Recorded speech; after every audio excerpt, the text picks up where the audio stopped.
Francis, vous êtes très inquiet pour la jeunesse autochtone. Pour certains, le mal de vivre laisse la porte ouverte au trafic de drogue, aux gangs de rue, parfois même au suicide. C'est quoi vos solutions pour redonner de l'espoir aux jeunes? C'est vrai que je suis inquiet, mais sincèrement, je trouve qu'on a une jeunesse qui est riche. La démographie au niveau des Premières Nations, là, 50 de notre démographie a moins de 35 ans. Donc, je pense que c'est un potentiel incroyable.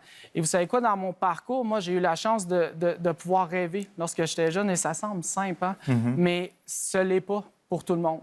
Je suis cette première génération, en quelque sorte, après les pensionnats.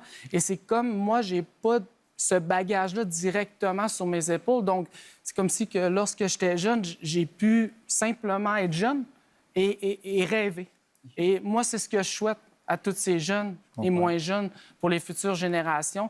Puis j'ai tellement d'espoir dans cette belle richesse, dans cette jeunesse-là. Et il y a beaucoup, beaucoup de potentiel. Il faut simplement leur donner les opportunités et l'accessibilité également. Est-ce que la communauté de Manawan a confiance en l'hôpital de Joliette où est décédée Joyce, ou le lien est rompu à jamais? Mais, écoutez, j'aime mieux toujours voir le verre à moitié plein. C'est certain que la confiance est extrêmement fragile. Ça va prendre des actions concrètes, du temps. Parce que c'est l'hôpital le plus proche. Oui. Ouais. Donc, vous savez, bâtir une confiance, ça prend du temps. En détruire une, c'est assez rapide. C'est assez rapide. Ouais. Mais ceci dit, je pense que c'est important qu'on continue à trouver des solutions ensemble, notamment...